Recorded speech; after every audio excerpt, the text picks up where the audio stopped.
Punya budget minim tapi kalian ngebet pengen HP gaming?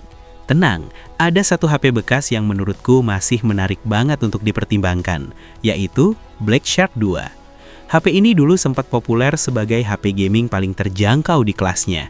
Kalau dibandingkan dengan pesaingnya waktu itu, seperti ROG Phone 2 dan Red Magic 3, Black Shark 2 memang hadir dengan harga yang jauh lebih ramah di kantong. Memang secara spesifikasi ada beberapa bagian yang sedikit dipangkas, tapi bukan berarti performanya jadi kalah saing ya. Untuk urusan gaming, HP ini masih cukup powerful. Nah, kalau kita bicara harga di tahun ini, untuk Black Shark 2 bekas biasanya ada di kisaran 1,5 jutaan sampai 2 jutaan. Tapi tentu saja, tergantung kondisi unitnya, apakah masih mulus, minus, atau bahkan masih lengkap dengan box dan aksesorisnya. Padahal kalau kita ingat dulu waktu pertama rilis di Indonesia, HP ini dijual sekitar 7 hingga 8 jutaan untuk varian 8GB per 128GB. Sekarang kita bahas desainnya dulu. Kalau menurutku, desain Black Shark 2 ini benar-benar gaming banget. Sudut-sudut bodinya terlihat futuristik dan agresif, khas HP gaming. Di bagian belakang, desainnya dibuat cukup unik dengan aksen yang tegas. Sementara di bagian depan, kalian bakal melihat bezel atas dan bawah yang cukup tebal. Tapi bezel ini bukan tanpa alasan, karena di sini ada 2 speaker stereo yang langsung menghadap ke kita. Jadi saat main game atau nonton video, suara terasa lebih imersif dan pengalaman gamingnya jadi lebih maksimal. Selain itu, HP ini juga dibekali rangka aluminium yang sangat kokoh. Jadi build quality-nya terasa solid dan kuat. Kalau misalnya HP ini nggak sengaja jatuh atau kebanting karena teman satu tim AFK, ya semoga masih aman lah ya. Sekarang kita lanjut ke bagian depan. Di sini ada layar berukuran 6,39 inci yang menurutku sudah cukup lega untuk main game. Di bagian atas layar ada speaker sekaligus earpiece dan juga kamera depan beresolusi 20 megapiksel. Sedangkan di bawah layar ada speaker tambahan yang melengkapi sistem stereo speaker tadi. Sekarang kita lihat bagian bodinya. Di samping kanan ada tombol power dan juga tombol switch khusus. Tombol ini berfungsi untuk mengaktifkan mode gaming. Jadi kalau tiba-tiba kalian pengen langsung main game, tinggal geser tombolnya dan HP langsung masuk ke mode gaming. Praktis banget. Di samping kiri ada tombol volume. Di bagian atas terdapat mikrofon. Sedangkan di bagian bawah ada slot SIM card yang sudah dual SIM. Tapi sayangnya tidak bisa ditambah memori eksternal. Di sini juga ada port charging USB Type-C. Nah, ada satu hal yang menurutku cukup disayangkan. HP ini tidak memiliki jack audio 3,5 mm. Padahal menurutku untuk HP gaming di zamannya, jack audio ini cukup penting banget. Sekarang kita pindah ke bagian belakang. Di sini ada logo Black Shark yang bisa menyala. Nanti kita bakal bahas lebih lanjut soal fitur ini. Selain itu ada juga 2 kamera belakang. Kamera utamanya 48 megapiksel wide dan satu lagi 12 megapiksel telefoto. Untuk perekaman video, HP ini bisa sampai 4K 60 fps. Sekarang kita lanjut ke tampilan UI-nya. Di bagian ini juga cukup mempertegas kalau HP ini memang dibuat untuk gaming. Kalian bisa lihat dari gaya wallpaper, icon, sampai tampilan menunya yang terasa cukup futuristik. HP ini menggunakan Joy UI 11. Kalau kita masuk ke menu tentang ponsel, di sini terlihat kalau Black Shark 2 memakai UI khusus, yaitu Joy UI, yang memang dibuat khusus untuk seri Black Shark. Sayangnya untuk versi Android-nya sudah cukup tertinggal, karena masih menggunakan Android 10, dan kemungkinan besar sudah tidak mendapatkan update lagi. Untuk RAM dan penyimpanan, unit yang saya pegang ini adalah varian 8GB RAM dan 128GB internal. Menurutku untuk pemakaian harian masih cukup sih. Buat main game, sosmed, atau multitasking ringan juga masih lumayan lega. Sedangkan untuk patch keamanan terakhir, HP ini terakhir diperbaharui di bulan September tahun 2021. Sekarang kita bahas sedikit soal layarnya. Karena layarnya sudah AMOLED, HP ini juga sudah dilengkapi fitur Always On Display atau AOD. Tapi ada sedikit kekurangan.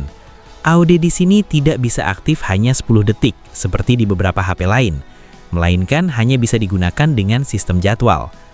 Lanjut ke pengaturan tampilan layar. Di sini kalian bisa mengatur mode layar sesuai selera. Ada beberapa opsi seperti mode pengaya tampilan DSP, skema warna yang bisa dipilih antara mode bioskop, mode alami, dan tampilan sejati. Selain itu juga ada fitur tambahan seperti mode anti-kedip, HDR video, dan mode bioskop super. Dengan pengaturan ini, tampilan layar bisa terlihat lebih hidup, terutama saat main game atau nonton video. Untuk YouTube, HP ini juga sudah bisa memutar video sampai 2160p atau 4K. Jadi menurutku masih sangat worth it untuk kebutuhan nonton maupun gaming, karena warna yang ditampilkan cukup tajam dan kontras khas AMOLED. Sekarang kita masuk ke bagian keamanan. Di sini fiturnya sudah cukup lengkap. Ada PIN, fingerprint, dan juga face unlock. Selanjutnya ada menu yang cukup menarik, yaitu Performance Manager. Di menu ini kita bisa melihat data performa HP, seperti penggunaan RAM, CPU, dan juga jaringan. Jadi kalian bisa memantau performa HP secara real time. Nah, sekarang kita bahas salah satu fitur yang menurutku cukup unik dari Black Shark 2, yaitu logo Black Shark di belakang yang bisa menyala. Untuk mengaktifkannya, kalian bisa masuk ke fitur spesial, Lighting Effect. Kemudian klik 3 titik di pojok kanan, pilih lainnya, lalu aktifkan. Kalau ingin lebih praktis, kalian juga bisa tarik panel notifikasi di atas, lalu langsung aktifkan Lighting Effect dari sana. Di sini ada beberapa opsi efek cahaya yang bisa dipilih, misalnya untuk musik, panggilan masuk, notifikasi, dan lain-lain. Efek lampunya juga bisa diatur, misalnya mode pelangi, mode selalu menyala, atau pilih warna tertentu sesuai selera. Ada juga efek bernafas, jadi lampunya menyala, lalu redup lagi secara perlahan seperti orang yang sedang bernafas. Tapi menurut kalian, fitur ini keren atau malah terlalu lebay? Sekarang kita masuk ke bagian yang menurutku cukup disayangkan, yaitu kapasitas baterainya. Untuk ukuran HP gaming, baterai Black Shark 2 ini sebenarnya cukup kecil, karena hanya 4000 mAh. Di kelas HP gaming, kapasitas ini jelas terasa kurang. Kalau dipakai untuk main game, baterainya memang terasa cukup boros. Tapi kemungkinan besar ini memang salah satu bagian yang disunat untuk menekan harga, supaya HP ini bisa dijual lebih terjangkau dibanding pesaingnya waktu itu. Meski HP ini dikenal sebagai HP gaming, tapi untuk urusan kamera sebenarnya juga sudah cukup bagus. Di bagian belakang, Black Shark 2 dibekali 2 kamera, yaitu 48 megapiksel kamera wide dan 12 megapiksel kamera telefoto. Iya, betul, HP gaming tapi sudah ada kamera telefoto. Lumayan menarik juga kan? Sedangkan untuk kamera depannya menggunakan sensor 20 megapiksel yang cukup oke untuk selfie atau video call. Kalau kalian penasaran seperti apa hasil fotonya, nanti saya tampilkan contoh hasil kamera di akhir video. Sekarang kita masuk ke bagian yang paling penting. Performa gamingnya gimana bang? Untuk gaming, Black Shark 2 ini masih sangat lancar.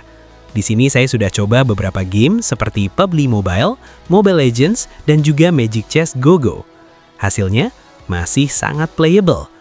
Untuk Mobile Legends, setting grafik bisa rata kanan dan masih berjalan cukup mulus. Sedangkan PUBG Mobile bisa sampai HDR Ultra, dan pengalaman mainnya menurutku sudah cukup memuaskan. Selain itu juga ada mode gaming khusus yang bisa digunakan untuk mengatur performa, mengoptimalkan sistem, dan meningkatkan pengalaman bermain. Tapi untuk pembahasan gaming secara lebih detail, nanti saya akan buat video khusus supaya bisa kita bahas lebih dalam. Kalau kita lihat dari skor benchmark, HP ini juga masih cukup tinggi. Untuk skor Antutu, Black Shark 2 masih bisa tembus di angka sekitar 750 ribuan. Angka yang menurutku masih cukup tinggi untuk HP yang usianya sudah beberapa tahun. Ini berkat chipset yang dipakai, yaitu Qualcomm Snapdragon 855 yang memang dulu termasuk chipset flagship. Makanya, sampai sekarang pun performanya masih cukup bisa diandalkan untuk gaming. Nah, sekarang pertanyaannya, apakah kalian tertarik dengan HP gaming yang satu ini? Tulis pendapat kalian di kolom komentar ya.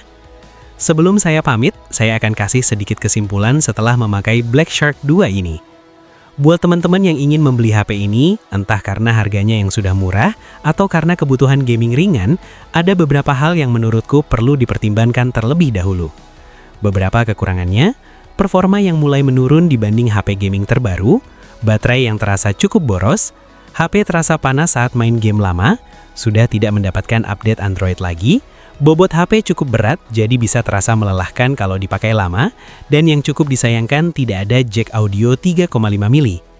Tapi di sisi lain, HP ini juga masih punya beberapa kelebihan, seperti harga yang sudah cukup terjangkau, chipset masih kencang, layar AMOLED yang bagus, Ada lampu RGB di belakang yang cukup unik, desainnya benar-benar gaming banget.